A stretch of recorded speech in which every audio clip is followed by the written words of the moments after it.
All right, looks like we're live. Hello, everyone. This is Kevin, your entrepreneur. We are doing a live reading, sort of a live discussion. I've kind of got mixed feelings about this news story, so I decided I wanted to involve you guys. But Alabama has pushed forward statewide regulation for Uber and Lyft.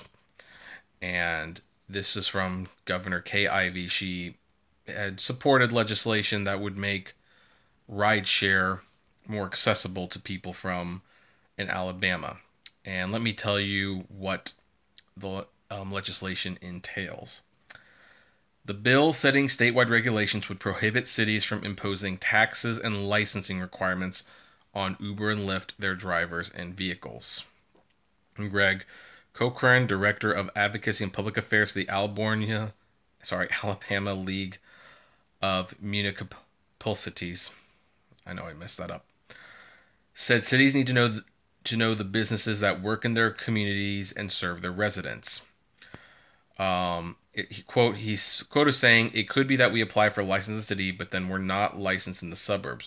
We're not licensed in the exurbs, and those other cities can go out and pass something that conflicts and is different." So when I read the headline that the Alabama had imposed some statewide regulations, I was actually kind of wondering that whether or not that meant that Uber and Lyft were finally going to have some real restrictions on them, but apparently that's not the case. In fact, Alabama went in the exact opposite direction. Alabama removed all restrictions from Uber and Lyft. Uber and Lyft is not going to have to pay fees to the state, from what I understand. They are not going to have to pay business licenses, and they are not going to have to, pay for permits. And let's go back to the original article, and I'll link to these below, of course. But Evangelion George, a spokesperson for Uber, issued a statement supporting the bill, of course, stating, "In passing one clear set of rules for ride sharing, the Alabama legislature stood with students who need safe rides home late at night, seniors who need rides to their doctors, and commuters who need ride to work." Lyft spokesperson Scott Coriel also issued a statement. "Rideshare services like Lyft are providing tens and thousands of Alabamians earning opportunities and transportation options that did not exist a few short years ago. We're excited the legislature has acted to expand these benefits to more individuals around the state, and we look forward to working with the governor to get the bill over the finish line." Now, here's where I'm including the live discussion. Do you think, especially in light of everything that's happened, Uber and also Lyft have proven to be companies that if you give them an inch, they just go 10 miles with them. I've kind of held firm for a while that these companies, I would prefer that these companies not be regulated, because you know what? It's just, once you start regulating, then it gets really complicated. And yet, Uber and Lyft have both taken advantage of that for too long, and the drivers are now making peanuts. So, I don't know. I was actually reading this kind of hoping that one of these states would actually start laying down the law for Uber and Lyft, like start saying, well, you have to you have to pay your drivers better. You have to, get the fingerprints. And instead, they just gave Uber and Lyft free reign to do whatever they want, and we've seen what they do when they are given free reign. So, let's see here. JJ, the karaoke rideshare driver, said, "Finally, some common sense applied here." Are you referring to what I said or to what they said? I'm a little unclear. Sorry.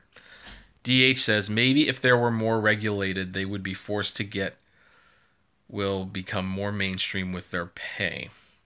Well, maybe. Um,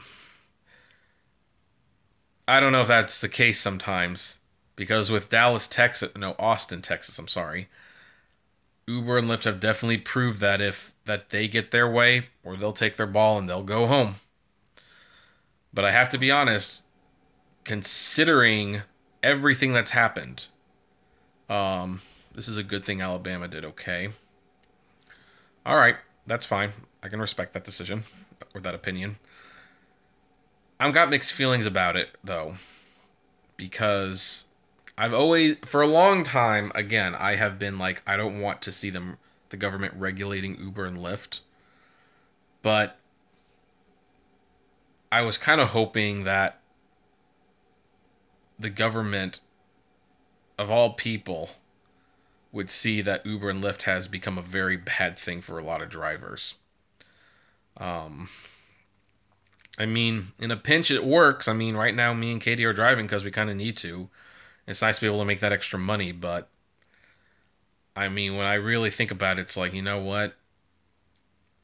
I am so being taken advantage of right now. We both are. Hundreds of thousands of people are being taken advantage of. And now Uber's at the point that, yeah, like we're at the point where Uber's even starting to deactivate people because of background check things that should not matter.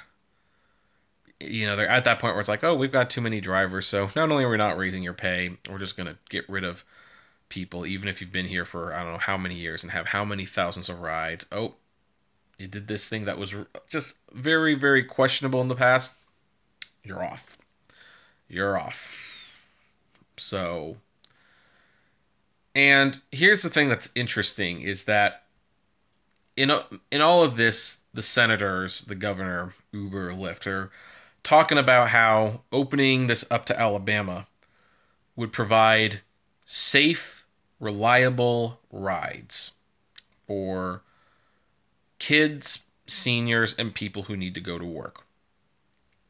Okay, but why aren't the people driving getting paid to provide those safe, consistent, reliable rides? I mean, when they say that, oh, this opens up the doors to people to make money, you're opening the doors up to make, what, 50 cents a mile? I'm pretty sure Alabama's not going to pay as much as California. So, I don't know. It's not the regulation I was expecting. It definitely wasn't. And of course, I also read, and this will probably, both these are probably going to wind up in an episode of the Daily Rideshare tomorrow, when I have my thoughts more clear on this. But like, I also just read that Uber they took in $2.2 billion. Lost 1.2 though. Like, really? Really? Like, you have one of the most in-demand services in the country and you can't make money. I mean, I don't know. This company is just defying all logic at this point. It's just defying all logic. So, let's see here. JJ, the karaoke rideshare driver, said, I disagree on some of the background check commentary.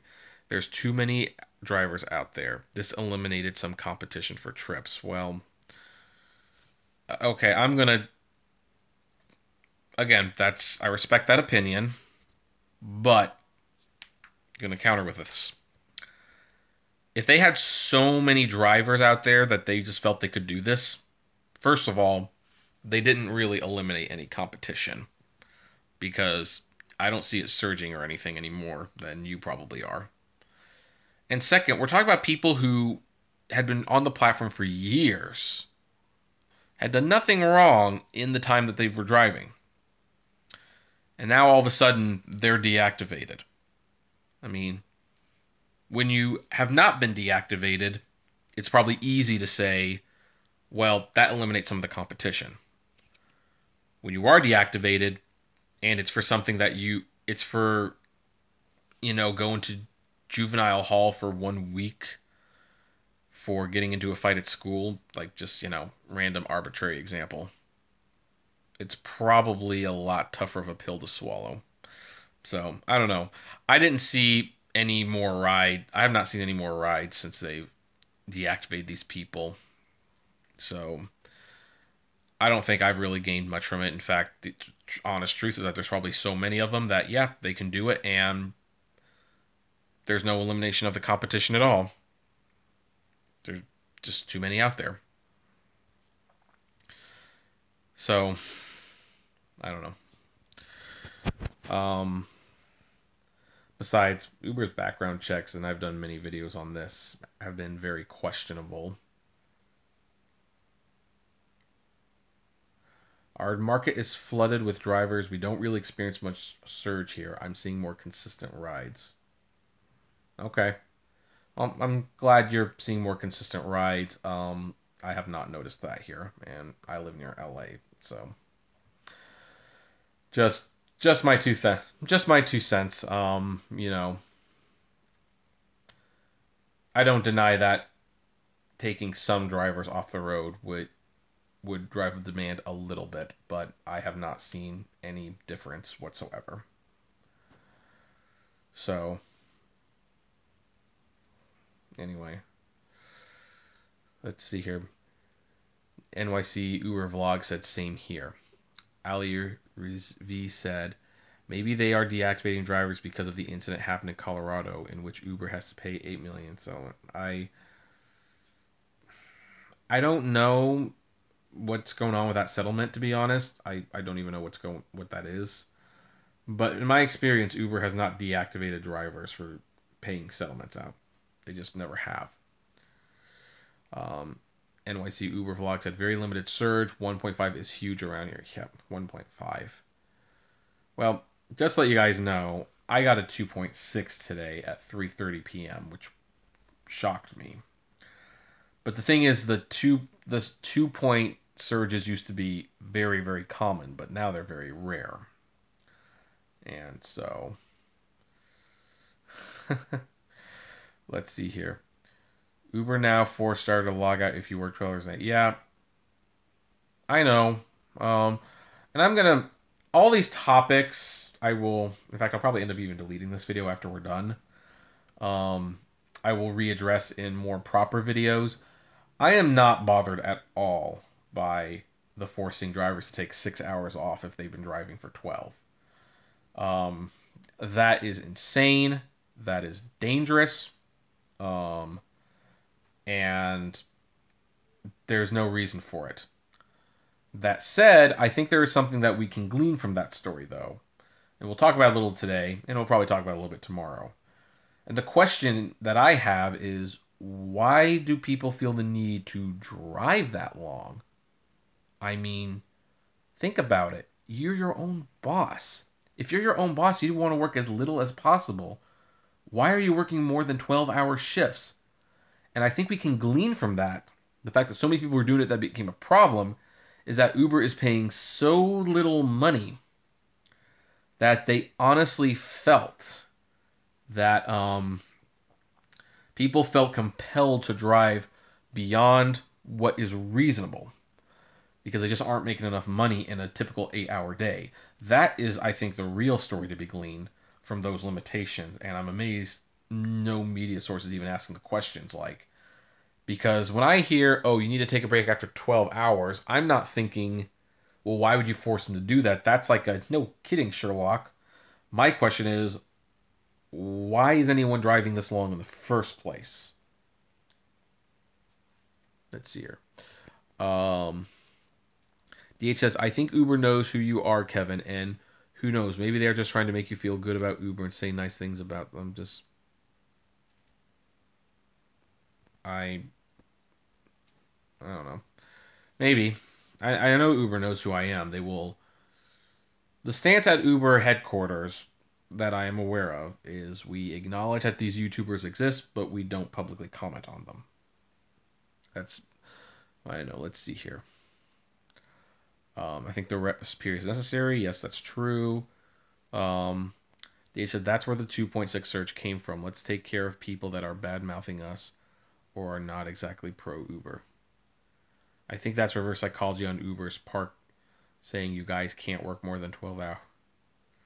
Let's see here. Ali says, I have seen a few surge in Long Beach, California today, and Uber pickup is getting farther and farther, but lately I noticed Lyft is more busy in downtown Los Angeles. It's possible. It's very possible. So, but for the record, guys, Katie doesn't have an Uber channel, and she got the same surge options I did today. It's like JJ the Character Right said, you're 100% correct. The real problem is driver earnings. 12 hours a day wouldn't be necessary if the pay was better. Heck, if the pay in the old days, I could make $100 in a couple hours, and you know what? People seemed happy to pay it, and I was happy. But you know what that didn't do? It didn't encourage me to stay on the road for long periods of time. When I have to work more to make the same amount of money I was working 2 years ago, it does encourage me to stay on the road more. That's what Uber has always wanted. So, like I said, I was hoping these regulations would actually say that, hey, they have to get paid at least minimum wage for each trip. Like, I think that would eliminate a lot of the problems. I think if people were on the hook for minimum wage of the trip, regardless of the distance, then we'd probably be a little bit better. DH, the most I ever saw is $1.05 per mile house down the 72 cents. Yep. So, anyway, so it's been a long day, to be honest. Now it's down, sorry. Yeah. So, anyway, I guess the whole point of this video is that I was just, when I read that headline, I was a little surprised. I was expecting something different.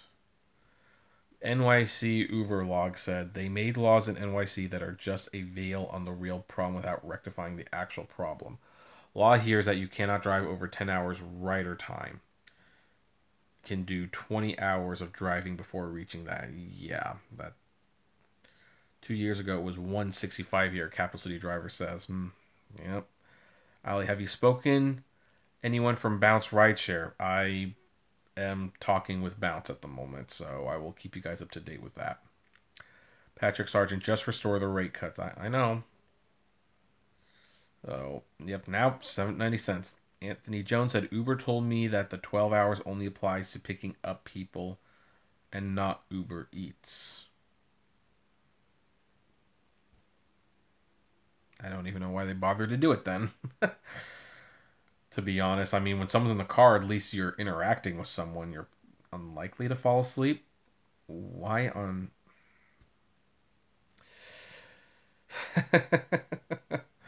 This company, guys, I tell you. So it doesn't apply for Uber Eats. That makes no sense. What on earth does that mean? DH, who the hell wants to work 12 hours anyway? Well, I don't think anyone does, to be honest. And that's why, that's the question that I have. Why are people doing it? Because when you're your own boss, I think you'd want to work less hours, but they cut the rates to where it's like, I think people are forced to work more to make ends meet. I think that's the real story, and nobody's talking about it. So, let's see here. Any info on Chaser, sir? Not at the moment. Mana just came into the chat. So what does this mean? It basically means that Uber can expand all over Alabama. They don't have to pay fees, licenses, or for permits to operate in the state of Alabama now. Well, they won't once the governor signs the bill, which she has supported it, so I'm very much certain she will sign it. And of course, no limitations on how low they can pay the drivers as well. They were, but Alabama was a little bit trickier to navigate. Like if you were in the suburbs and then the downtown area, they'd have different licenses that you would need. So the apps would arbitrarily stop working depending on what area you were in, and Alabama eliminated that, which, okay, in all fairness, yeah, that's not a bad idea. But they also basically gave Uber a pass on a lot of licensing fees that taxis have to pay. And that's where I sympathize a little bit with the taxis. Even if the taxis are making apps and they're making their cars better and they're trying to improve, but it is true that they are shouldering thousands of dollars a month for fees and regulation licenses and stuff that Uber and Lyft just simply don't have to worry about. And that is where it isn't a playing field. It isn't an even playing field. So, I mean, Uber and Lyft have been hiding under that veil that they're not a car company, they're a technology company, and that's how they've been getting away with it. I'm waiting for someone to seriously challenge that because it's like, but does Uber has delivery and they have a taxi service. That's it. So, oh, well, see you later, JJ. DH said, sound like the Alabama government is happy with sub-minimum wage jobs for their people. Sounds like they're saying a half a loaf is better than no loaf for our poor people. Well, and that's why they say they're doing it. They're saying that they are doing this because, and I've actually only got like 5 minutes left, guys, to be honest, but they are saying they are doing this because there's kids, there's seniors, there's people who need to get to work. I mean, it's such a hassle. Like, let's open it up. Let's make it easy for them. And I mean, that's kind of America, though, in a nutshell. I mean, you can complain about all you want, but if it's convenient, people won't do anything to stop it, even if it's unfair. So, taxi industry is challenging rideshare in Florida to level the playing field. Kind of in favor for it. I doubt it raised fares here, though, and I doubt taxis would lower theirs. Yeah, no, that's true. And in fact, I hate to say it, but because of the way Uber has set up the system and the user agreement now, they would probably just raise the rates without paying the drivers more. So, and people wonder why people like me and Uberman and Harry Campbell don't drive as much as we used to. But anyway. So it's 8:54 and I definitely have to be off by 9. So I think I have time to answer one quick question or discuss one more topic. If anyone wants to, field that out there. How many hours a week you drive now? 4, maybe 5. I mean, I drive during surge. That's what and there's not a lot of surge out there, so that's what it is. Go USA in the Olympics. Gotta run. Have a good one. I make a lot more money making videos and doing eBay and writing than I do Uber. Granted, this week I will probably be driving closer to 20 hours because, unexpected expenses. But, I mean, I